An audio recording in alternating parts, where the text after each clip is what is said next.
This is Laura London, and you're listening to Speaking of Jung. Returning to the podcast for episode 88 is Jungian analyst and author John Ryan Haule in Brookline, Massachusetts. This is Dr. Haule's fourth and final episode in this series on Jung in the 21st century. He holds a bachelor's degree in chemistry from the University of Detroit and a master's degree and Ph.D. in religious studies from Temple University, where his dissertation was on Jung and Martin Heidegger, titled Imagination and Myth, a Heideggerian Interpretation of C.G. Jung.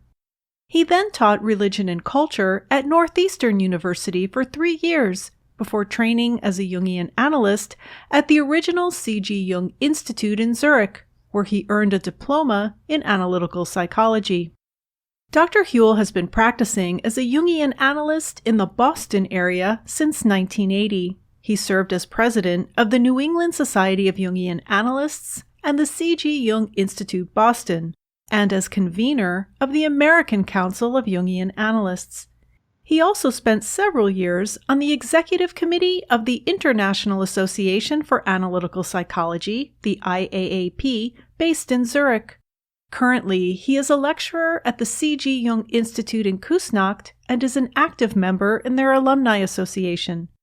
He is the author of 8 books: The Love Cure, Therapy, Erotic and Sexual; Perils of the Soul, Ancient Wisdom and the New Age, which is the subject of episode 83; The Ecstasies of St. Francis, The Way of Lady Poverty, the subject of episode 82; Divine Madness, Archetypes of Romantic Love; Jung in the 21st Century, Volume 1, Evolution and Archetype, the subject of episode 87, and Volume 2, Synchronicity and Science, the subject of this episode; and Tantra and Erotic Trance, Volume 1, Outer Work, and Volume 2, Inner Work. His essay, Jung Comes Back to Himself, Reflections on the Connections Between the Red Book and Gnosticism, was published in Volume 4 of Jung's Red Book for Our Time, Searching for Soul Under Postmodern Conditions, edited by frequent Speaking of Jung guest Dr. Murray Stein and the late Dr. Thomas Arst. Dr. Haule's professional work has focused on the generally overlooked spiritual and emotional dimensions of everyday life. In this episode, the fourth in a series, we discuss the second volume of Jung in the 21st Century on synchronicity and science. Please visit the website speakingofjung.com, where you will find links to everything discussed in this episode in the show notes. This interview is being recorded on Wednesday, June 2nd, 2021, through the magic of Skype. Welcome back, Dr. Haule. Glad to be back. So this is the fourth and final episode in our series together, and we are finally getting to your volume, Synchronicity and Science. It is Volume 2 of Jung in the 21st Century, and this is a particular interest of mine and has been a focus. This topic has been a focus on this podcast, which is that of Jung's concept of synchronicity. And in this book, you give such a great history and background of how Jung developed this theory and how it began. So let's start at the beginning and talk about how Jung got to where he got toward the end of his life when he published his essay on synchronicity. So Jung began as a medical doctor. Do you think that that enabled him to realize that there's something else going on here with the psyche? Well, certainly the whole idea of synchronicity is not accepted by modern science. And Jung was aware of that. And, you know, he had some good friends among physicists, particularly Wolfgang Pauli, who was one of the original founders of quantum mechanics. And so he had lots of time to discuss things with Wolfgang. And in fact, there's a book of their letters that they shared with one another. So if you wish to go into more detail of what they were talking about, you can find that book. I think if you look up Pauli and Jung in the library or bookstore, you'll come up with it very quickly. The name of the book is Atom and Archetype, and I will provide a link to the book in the show notes for this episode. Okay, so one of the first things was the friend of mine, unfortunately now deceased, his name is, I have a terrible time losing the proper names of people. That's okay. Anyway, the point is that he wrote a book on synchronicity. He's as a physicist, and he made it very clear, this person whose name is escaping me now, but we'll probably come back to it. It's Victor Mansfield. Yes, Victor Mansfield, that's the person. And he warned his readers on his book on synchronicity, don't think that this is something that applies to the cosmos, to the world at large. This applies only to psychological development. If you have synchronistic experiences, they're about your process in individuation, the heart of what Jung's work is. And I would say this, if anybody who wants to go in that direction should have a look at Jung's article on synchronicity, where he draws one of his organizing structures. You probably know it as Cartesian coordinates, a vertical line and a horizontal line crossing at the middle. So Jung drew one of those, and he put on one end of the thing space. At the other end of that line, time. And then talking about the vertical line, the one was causality, and the opposite was synchronicity. And so it's clear that what he was trying to say is synchronicity is a cosmic issue. A cosmic phenomenon. And, well, Wolfgang Pauli's reaction to it was to throw it into the wastebasket immediately, because he said no physicist would today separate space from time. And as you probably know, since the early decades of the 20th century, Einstein's argument for the cosmos is that space-time is a single thing, and space-time is the structure of the cosmos. The way it's the way we understand gravity, but it's the way we understand what we pick up in our telescopes and so forth. The most important thing to know is the universe at bottom is space-time. And so he was really asking Jung to come up with another diagram. Jung did, and I don't think either of them liked it. They didn't talk about it very much. But they gave me an idea, and I regret here that there's no visual dimension to this, because I'd like to draw that Cartesian coordinate on the blackboard behind me. You can imagine it there. And for the horizontal line, you have a line that agrees with the Jung's idea of space and time being involved. So everything that has to do with space and time would be on there. At one end would be big things like atoms and planets. At the other end would be really small things that you can only I'm talking about only vaguely material things like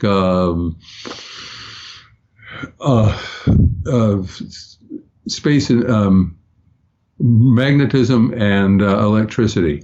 So when we're talking about magnetism especially, what we know about that is that we in the West, including, which primarily means Europe and the United States coming later,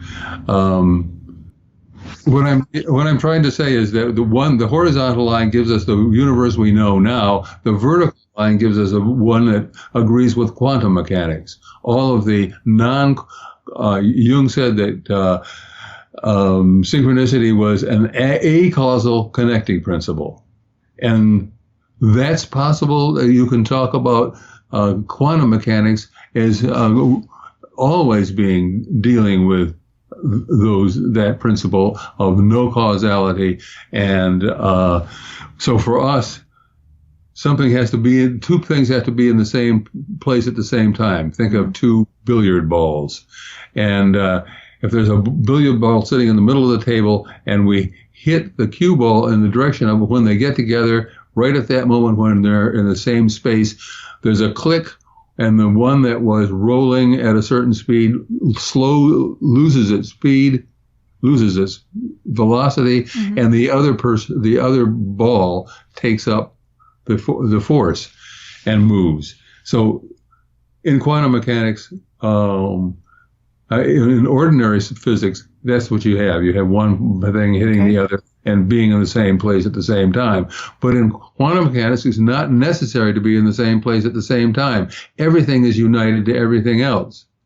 And so Jung goes on to say, in a certain, or to imply, I would say, that our metaphysics is inadequate to the world we live in. It needs to have another dimension to it. It needs to be like Taoism, where everything is related to everything else, because that's the way things are. And in a world in which everything is related to everything else, it's not surprising if, for example, a man wakes up in the middle of the night, 2 a.m, say, this is Jung in a hotel room far from Zürich. He wakes up and he knows immediately that he's in a deep depression. But it's not his depression. It's the depression of one of his patients back in Zurich. And while he's sitting there wondering what to do about it, he feels what feels like a projectile going right through the forehead and out the back of his head. It wasn't painful, but it was a feeling he had about that.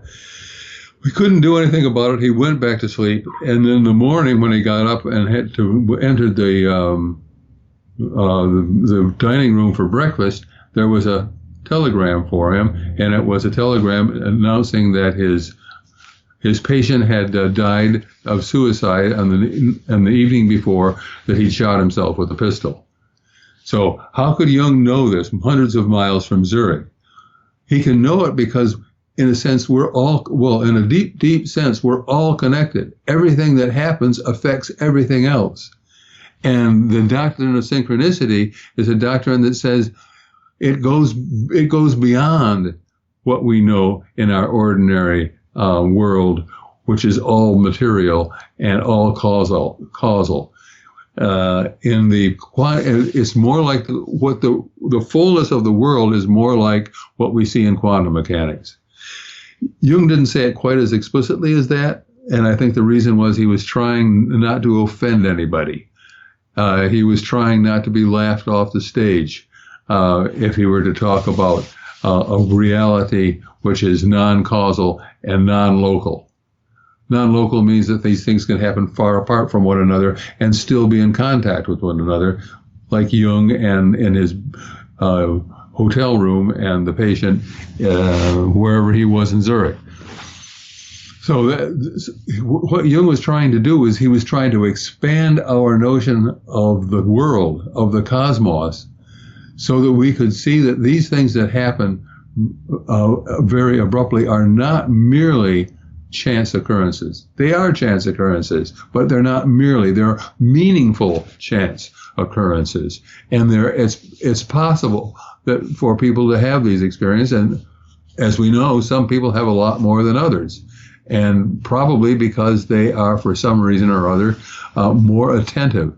Some part of their unconscious psyche is more in tune with what's going on in the world at large, I think we could say. Mm-hmm. Jung felt he needed to make it clear that this is part of our package as human beings, that we have this ability to be in touch with things that that are not in the world of modern science, but bend the rules of modern science, you might say, and then they happen anyway. And they are particularly important usually. There's usually an emotional aspect to them that's very important, such as the man who committed suicide. He was in a state of mind, in a state of emotion that he was looking for escape from. Anyway, that's the heart of what I was trying to do in Jung in the 21st Century, Volume 2, Synchronicity in Science. I was trying to show that Jung's picking up on something that's real in science, and namely the whole idea of fields. We in the West denied magnetism, even though we knew we had examples of magnetism all around us. But we ignored it because we didn't have a theory for it. We couldn't explain it, and so we said it didn't exist. The Chinese had already figured out the idea of magnetism 600 years before it finally dawned on us to think about it differently.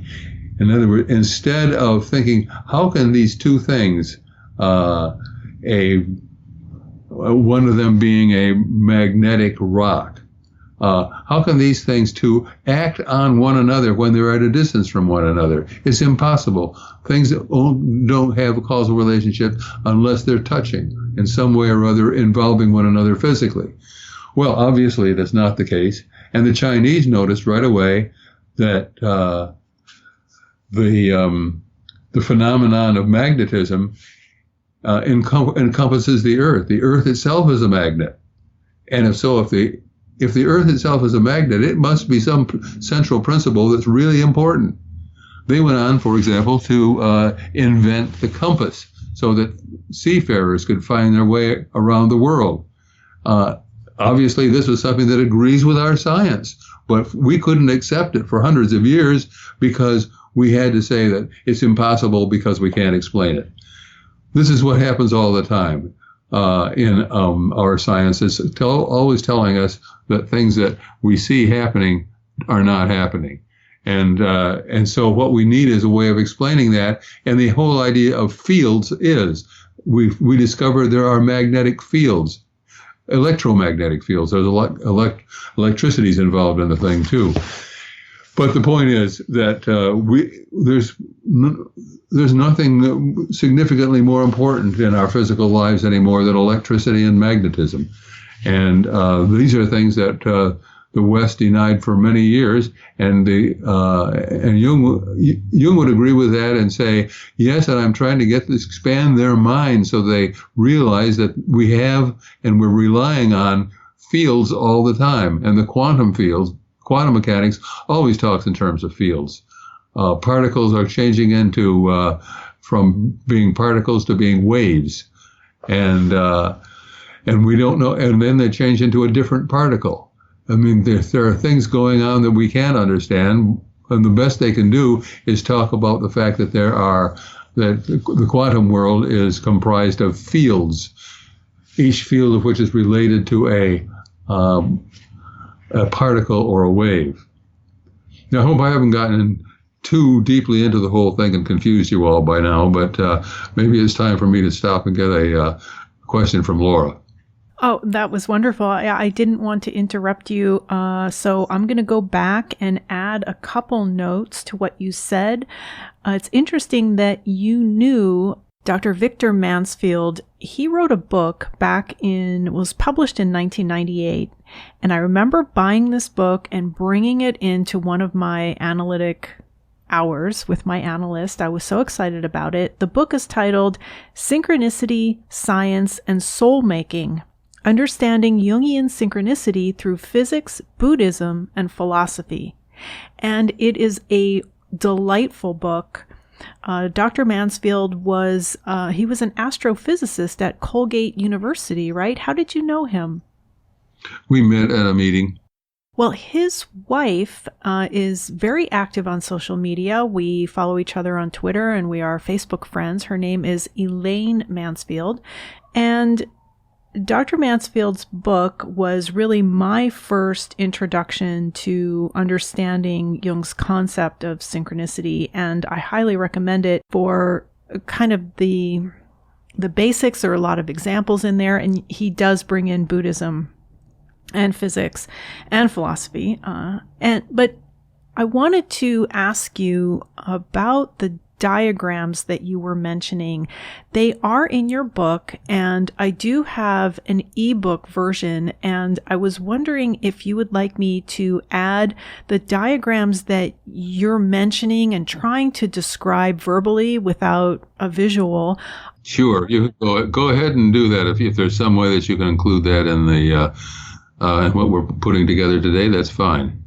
Words that were developed and to explain, that he used in many of his explanations. The philosopher Descartes, Cartesian coordinates, they're called.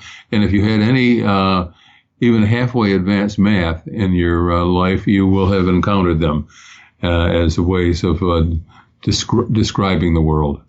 And that's what Jung was using. He was using something that he calls it a synchronistic diagram. Synchronicity is always displayed in its 4 dimensions by a diagram like that. But now he applied it to the cosmos and ought to say, this must be the way the cosmos is shaped.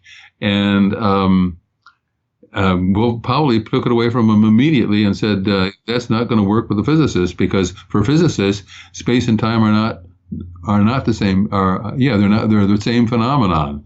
They're not different from one another. They're the same. So I will find those diagrams in your book. I will take a screen cap of them and create a JPEG, and then I will link to the JPEG in the show notes for this episode. My other question is, how did Jung learn quantum mechanics? Well, I don't think he didn't learn it deeply, but he learned a lot about it by his meetings with and letters shared with Wolfgang Pauli. With Pauli, Pauli okay. is one of the founders of quantum mechanics. Right. I was just wondering if Jung had any other exposure to it, but it was really... It's well known that Pauli was a patient of Jung's. That was how they originally met, and Jung found one of his followers. He recommended for Pauli to work with this other analyst, because he wanted to keep the relationship between himself and Pauli out of the picture, right?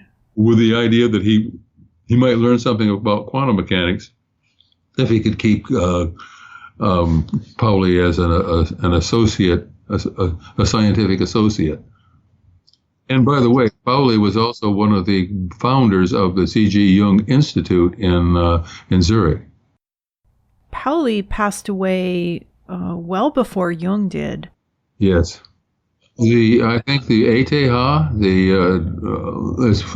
sort of the Swiss answer to MIT, they have all of his papers, as far as I know, the ETH, and you can get permission to go in and study those with some limitations. As far as I know, you can get permission from whoever needs to give you the permission, and then apply to the ETH, ETH, which means the Pauli, whatever you call it, the Polytechnic Institute. Yes. So I would like to talk about the psychoid field. You mentioned fields, and something that's very important to understanding Jung's concept of synchronicity is the psychoid field, because, as you say, synchronicity is made possible by a psychoid field. So would you tell us what that is? Well, first, psychoid. Psychoid is a term that Jung introduced, and he was very careful with it to say you can only use it as an adjective, and it's a descriptive adjective, whereby you can talk about things behaving like living beings. So in other words, behaving as though they had a psyche, but they're not really developed enough to call it a psyche in Jung's language. I'm not sure that this is really a help. It's a help to sort things out for Jung, but I don't know how much of a help it is for us. To say that, for example, a bacterium or one of those minuscule animals that you find swimming around in a pond, if you have a microscope to look a little more closely. Simple beings like that act really as though they have a kind of intentionality. That is to say, they want more food, and so they go in the direction of food, and they can sense where it is in their environment, and they can go after food, avoid enemies, and so forth. They're clearly the ability to choose what to do and assess what the universe what the settings in the universe mean to you right here and right now. That is acting a little bit like you have a psyche. It looks like you're sticking up for yourself, making sure you survive. And but it's very simple. It's nothing that would be as the psyche of a dog would be much more effective. Be able to do a lot more things than the psyche of an amoeba. But Jung would say even grant that a dog has a psyche. Certainly, if I think one of the most important things for Jung was, can the psyche represent to its situation to itself, as we do, for example, in dreams? Well, we know dogs have dreams, so they must have psyches rather than merely psychoid process. I hope I'm just trying to get across that idea of a very simple but psyche-like activity is found in every living being. In every living being. And what about matter? Because in a synchronicity, matter could be involved. And I don't have Jung's essay open in front of me, his essay on synchronicity, but at some point he distinguishes psyche and matter as being the same. Am I saying that correctly? I think what he says is something along the lines that we try to keep matter as a completely separate thing that doesn't have any of the qualities that psyche has. And what he's trying to say is we really ought to loosen that thing up, that idea up a little bit, and realize really that everything is both psychoid and material. Mm-hmm. So at bottom, and one of his favorite philosophers is Leibniz, who wrote a metaphysics in which the fundamental particles in his metaphysics were what he called monads, single things. And monads had material qualities and also had psychic qualities in that they could recognize different changes in the environment around them. In other words, they're acting like these items I was trying to describe before. These those particles or waves in quantum mechanics they kind of interchange with one another. They, for example, this is a vivid image you can have, that the world we're living in, actually the cosmos we're living in, is filled with virtual particles. These are particles that are popping into and back out of existence, mm-hmm. everywhere, constantly, all around us. The room is filled with quantum particles that are coming into existence and then fading away again immediately. Quantum mechanics is everywhere, and it is so different from everything about it is so different from what we know from ordinary physics that most physicists are terrified of it. They can figure out how to use it in certain ways, but they don't want to go too far with it. One of the ways which is clearly no longer going too far is the idea of what they call entanglement. Two particles that have been involved with one another somewhere in the universe, and then depart from one another and float away thousands of miles to the ends of the universe. During that whole time, they are changing identically, or actually oppositely. The one is going from a positive to a negative dimension in one realm, and the other one is going in the other direction. But they make all these moves simultaneously, even though there's no way, given that the speed of light is the fastest thing we know of, there's no way for them to communicate with one another, and yet they are entangled and going through the same dance and wherever they are in the cosmos. So when you see something like that, you know that what we call matter has to be a little less, a little bit less rigid, and without any spiritual dimension to it at all. That's one of the reasons that Jung was interested in alchemy, is that the alchemists were working with symbols. If you read what they were working with materials, which Jung said were as much physical as they were material. As much psychic as they were material, as much spiritual as they were material. And that was what attracted him to it, because he knew that we are living in a world that's as much spiritual as it is material. And we ought to really have a language for that. And I think that was one of the things he was trying to do by studying alchemy.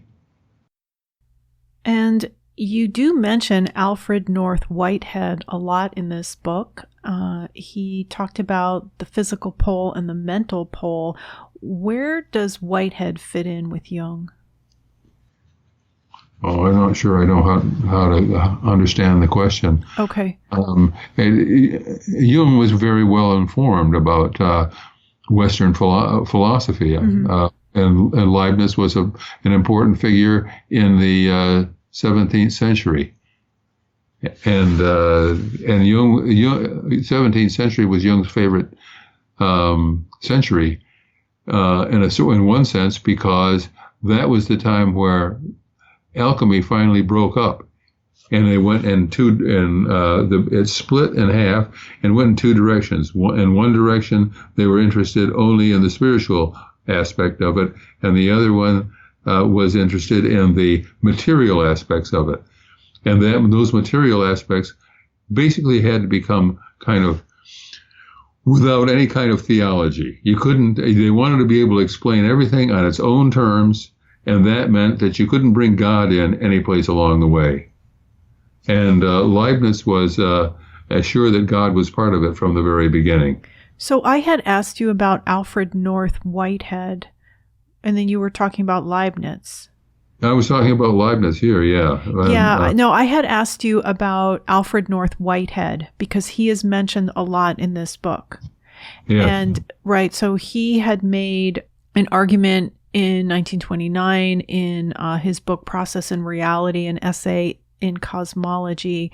And so I was asking you about Jung being influenced by Whitehead, because Whitehead was looking at the physical pole and the mental pole. So I was still there on that. Right. Now, you're remembering that correctly.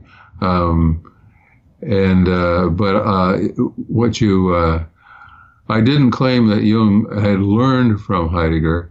Actually, no, Whitehead. Whitehead. Okay, Whitehead. Yeah, I didn't claim that he had learned from Whitehead. Okay. What I knew about him was I saw no references to Whitehead. Wrote his important book in 1929, mm-hmm. and Jung might have known about it, but he never mentions it. And then the Jung's letters began coming out, and they came out in 2 volumes. Mm-hmm. When I wrote my dissertation, on Jung and Heidegger, I hadn't learned of any contact between the two. But in the second volume, which came out after I graduated, there was a letter exchanged with a philosophy student who wanted to ask him some questions about Heidegger, and Jung basically said that Heidegger was a crazy man. He didn't want to have anything to do with him. He's one of those guys who talks in pretentious language but has nothing to say. So if I say that I think that Jung and Whitehead have a great deal in common, and I do, I try to make that very clear in Volume 2 of Jung in the 21st Century. But you can't say that one of them learned from the other, though they were on different planets, I think you could say. And if they agreed with one another, it must have been by synchronicity. So we're talking about Alfred North Whitehead, or are you talking about Heidegger? I was talking about Heidegger there. Yes. Yeah. So, I was wondering about the connection, because what I'm trying to establish here is how Jung, who was born in 1875, who was studying attending seances and trying to understand the psyche and how it worked. And he was a psychiatrist, and he was working in a mental hospital, and he was doing work with schizophrenia. How he went from that to where he wound up in the 50s, and then he died in 61, writing about synchronicity and being involved with alchemy and taking into account how the universe is structured, and noticing that the psyche affects matter and vice versa. So I'm trying to see how Jung got there and what his influences were. And we established Wolfgang Pauli was one, and I was wondering if he was influenced by Whitehead. No, he wasn't. I don't think he was. Okay. As far as I know, but the fact of the matter is, the way Whitehead expresses his insight into things is very, very similar to the way Jung would express it. Mm-hmm.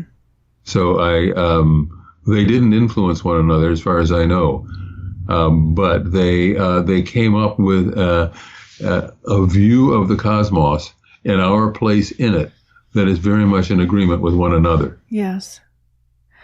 So getting back to the psychoid principle, you say that synchronicity is possible because the universe itself is governed by a psychoid principle. And that means the universe itself is something like an organism. It's organized that way, that the smaller parts influence the bigger parts, and the bigger parts have an influence on the smaller parts, and everything works together as a unit. Yep, that's basically what I'm saying. And when Jung, in the one chapter on synchronicity, Jung talks about the fact that we are unique in the West with the rigidity of our ideas about how the universe is constructed. Right. And he would propose instead, why don't you learn a little bit about Taoism from the Chinese? Because for the Taoists realize that really at bottom, everything is related to everything else. Everything's in connection with everything else. Or you might pick up the Quran, where where God says we were unknown. He talks about himself or herself in the plural. We were unknown and wanted to be known, and so we created the world. And so the world and God are sort of mirroring one another. And the creators the created beings in creation are express qualities of the divine and allow us to think that certainly the alchemists thought this way. If we find out how the world is structured, we're actually finding out how God thinks, because God created the world. Nature itself is as important a doctrine of religious reality as the Bible is. God gave us two things. He gave us the Bible, and he gave us nature.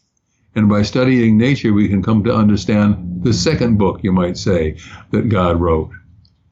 Interesting. I've mentioned on this podcast before that I am in touch with several Tibetan Buddhist monks who I met here in the United States when they were on tour back in 2010 and 2011. I spent a lot of time traveling with them for a few years, and they've been to my home. And now that they're back at the monastery in South India, Tibetans in exile in India, we keep in touch via Skype, and we do video calls, and I help them with their English. And I was talking with one of them the other day, and he is a Geshe Larampa, which is the equivalent of a Ph.D. And I was asking him about God, and I said, "You guys don't believe in a creator God, do you?" And he said, "No."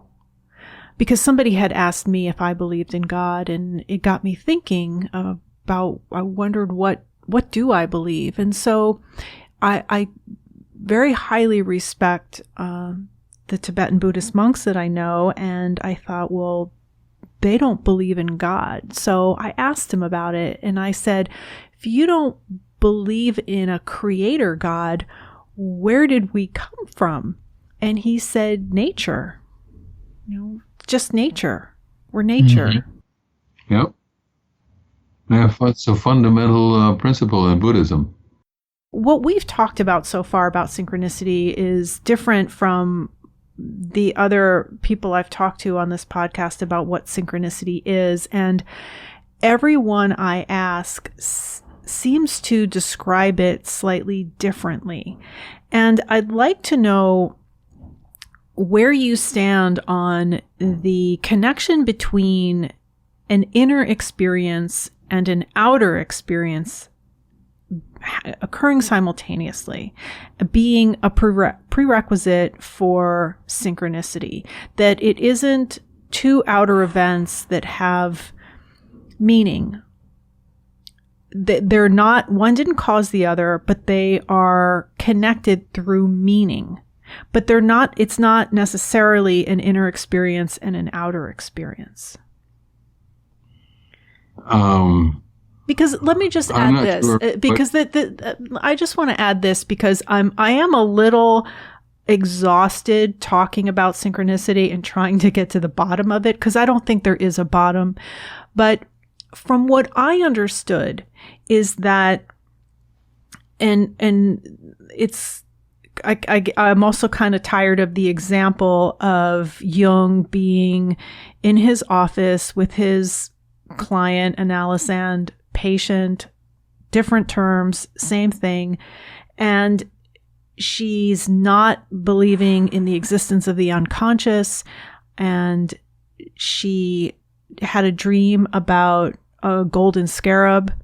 And then they hear a knock, a tapping at the window.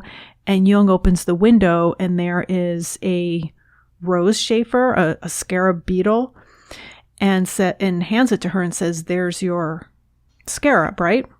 Yep. Right. Okay.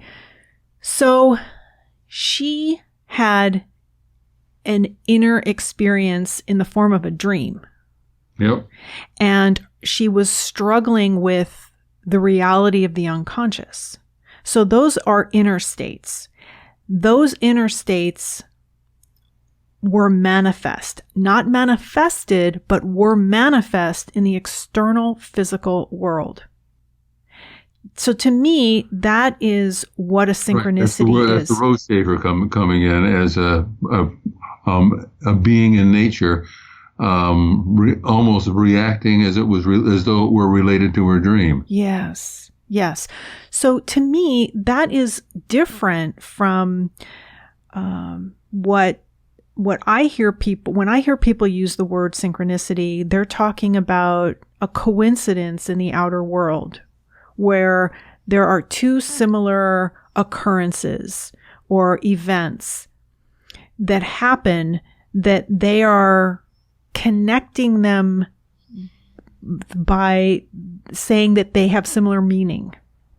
But it is not an inner state and an outer state. They're two outer states. Is that still synchronicity? And if it is, to me it isn't, because to me synchronicity is when the outer world reflects the inner world, showing that they're not separate. And so if you just have two events in the outer world that happen coincidentally, you're getting really far away from what is really behind synchronicity, which is there is no difference between the inner world and the outer world. Well, it seems to me that the roast chafer became part of her inner world when it appeared. I don't know why we have. I know that Jung does say synchronicity, an inner world and an outer, but I think he gives about 3 or 4 different examples, and I think that what people mean usually, ordinarily, when they talk about synchronicity, mostly incorrectly, is that they see a connection between a couple of events. And since they don't know any reason, they don't know how it happens that these things came together. It seems to them as quite a surprise that A and B should have both happened on the same day that their birthday happened, or something like that. Mm-hmm. Even to say to put a birthday into it makes it an inner experience, I think. Okay. The point, I think, one of the things that is the most important thing for me is in Jung's description of synchronicity is that if you can find a cause behind it, it's not synchronicity. Okay. So he really insists on that definition, an acausal connecting principle. Something lying outside the realm of cause and effect, nevertheless can be connected. And then he doesn't know quite how to explain the reason for that. And I think he was talking to Pauli because he was trying to get a handle on it. And I don't think he was entirely satisfied. And that's why he wrote the book, the article on synchronicity, as a way of putting his perceptions out there and explanations. And the most important part, maybe the part where he's talking about the fact that our metaphysics is not very rational, and it would be more sensible to have something like the Tao, or the Anima Mundi, or some of the other things that he comes up with, which are descriptions of the universe, which makes the universe a responsive thing, a kind of a living thing. Mm-hmm. And that's certainly central to Jung's description of synchronicity. Jung's essay on synchronicity is included in Volume 8 of his collected works, which is titled The Structure and Dynamics of the Psyche. In that volume, he defines synchronicity as consisting of 2 factors, and I'm just going to read them here. One is an unconscious image comes into consciousness either directly, i.e. literally, or indirectly, symbolized or suggested in the form of a dream, idea, or premonition. And 2, an objective situation coincides with this content. So now he was still working this out, would you say, at the end of his life? I think what you said is the most important thing I've heard, is that our idea of the universe really needs to be looked at again and rethought. And a note that I took when you were talking at the beginning is you said that you were talking about magnetism, and you said we ignored it because we didn't have a theory for it. And I can think of so many things going on today that are being ignored because we don't have a theory for it.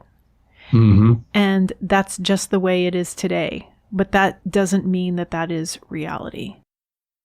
I don't know what more to say. You came up with a essential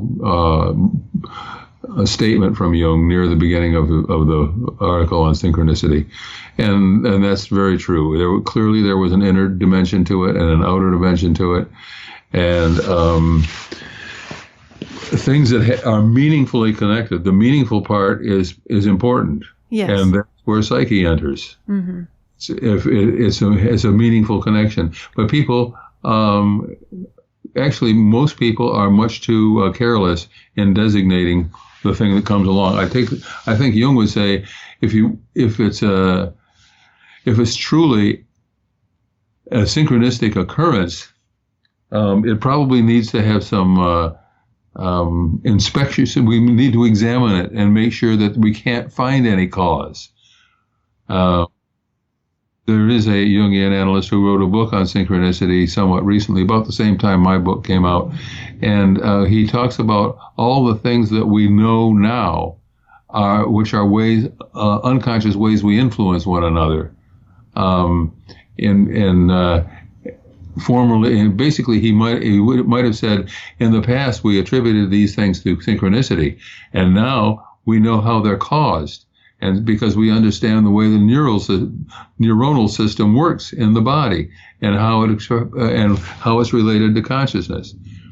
Basically, what he's done is he's given us a list of explanations for why these things, where if the analyst or analysand is reading the other's mind, now we know that how we pick up these things from one another.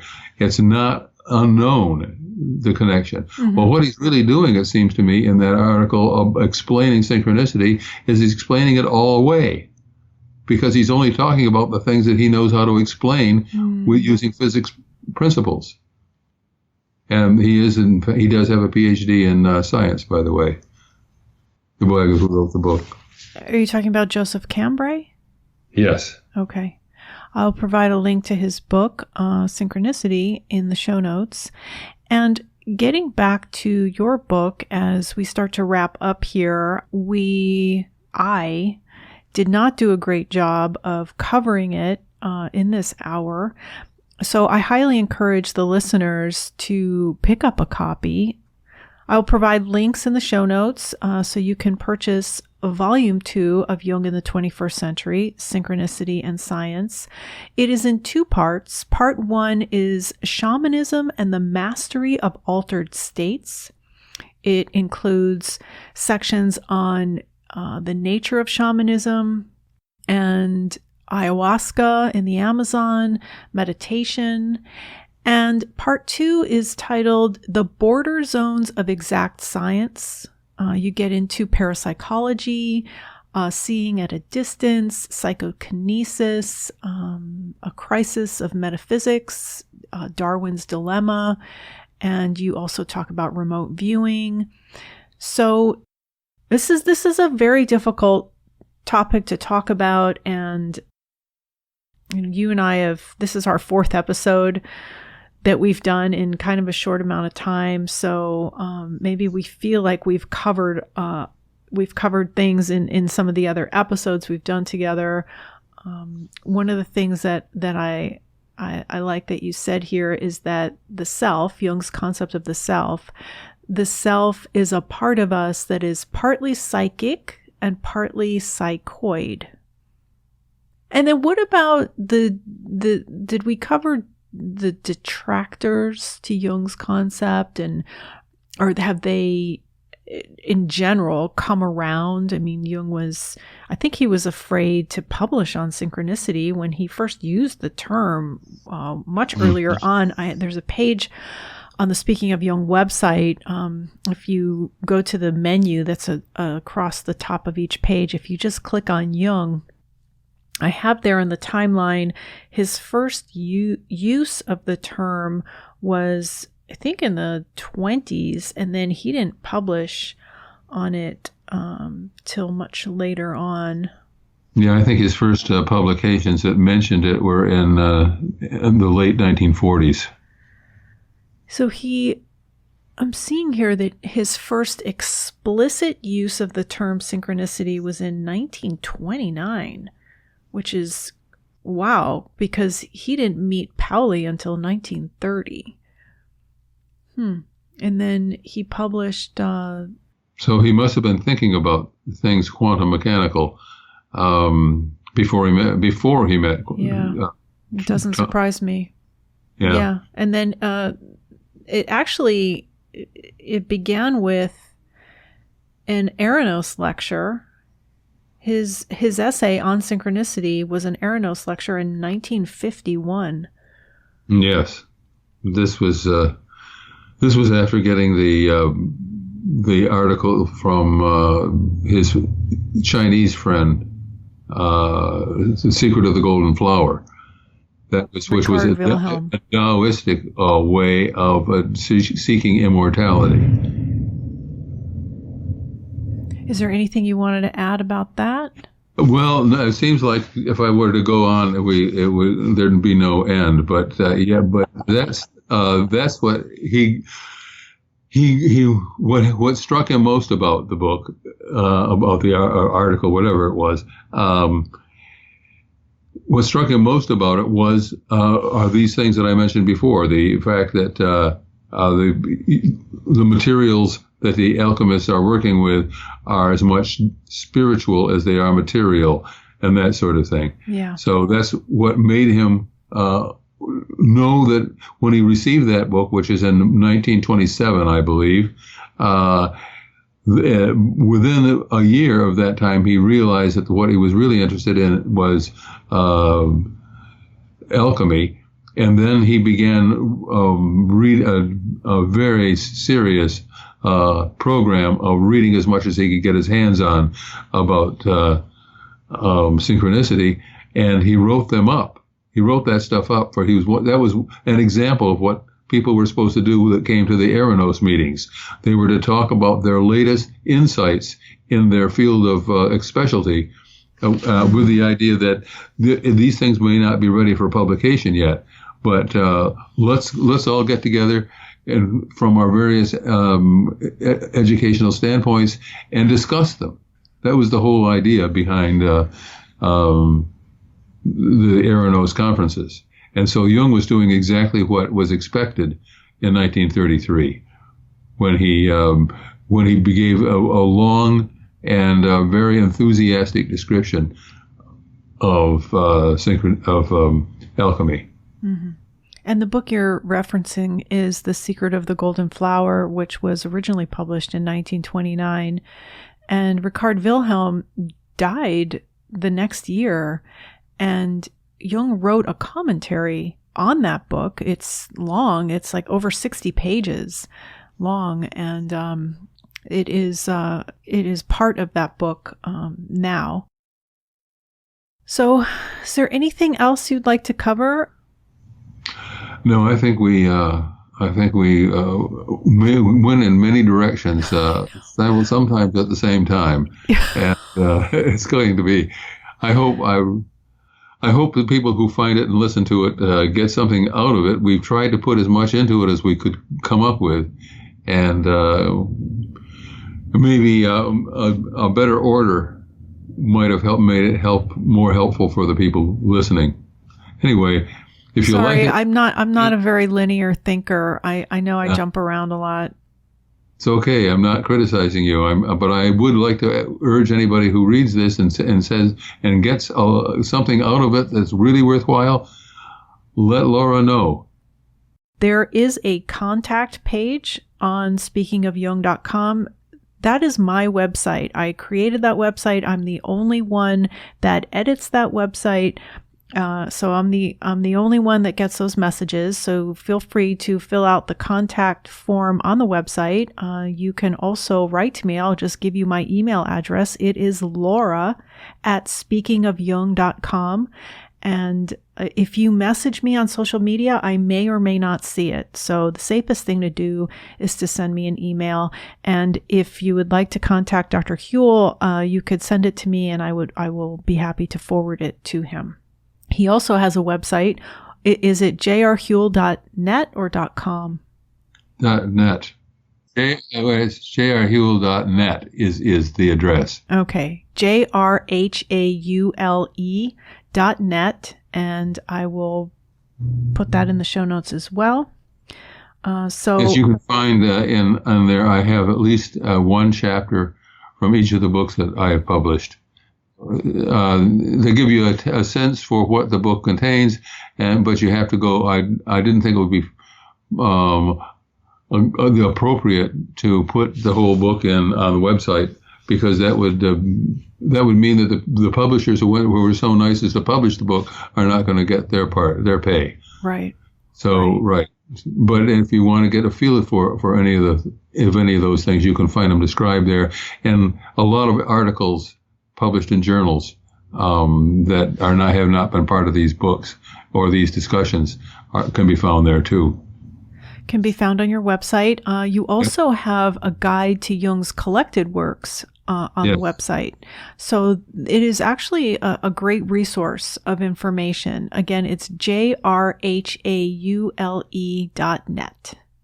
So I thank you for putting up with me. It's been a very trying time for the world, and I have been basically in lockdown since March of last year, and I'll be fully vaccinated in another week or so, and I intend to start traveling again, so I won't be doing these episodes once a week anymore. I will revert back to what I originally did, which was about one a month.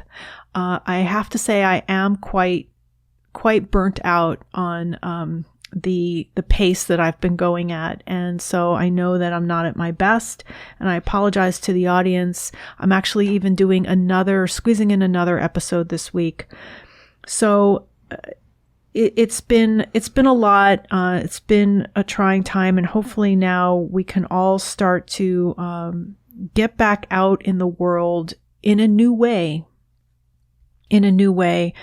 Whatever that means for you. So I thank you, Dr. Haule, for all of the time you've spent recording with me to talk to our audience about your books. You have 8 books and lots of articles, and I want to encourage everybody to visit the website speakingofjung.com, because in the show notes for each episode, I have links to lots of other things, things that are mentioned in the episode, and hopefully it's become a valuable resource for everybody. Well, thank you for doing the work. Please visit the website speakingofjung, that's JUNG.com, for more information on everything that was discussed in this episode. There you'll also find all of the previous episodes of this podcast, which are available to stream or to download for free. This podcast is also available on Apple and Google Podcasts, Spotify, and Amazon Music, and it will be available later in the week on our YouTube channel, Jungian Laura. You can also listen to this episode on your Amazon Echo device, simply by saying, "Alexa, play Speaking of Jung on Apple Podcasts." Just be sure to pronounce Jung with a hard J. Links to Amazon's new Echo devices can be found in the show notes. So with special thanks to the Taylor and Francis Group, this is Laura London, and you've been listening to Speaking of Jung.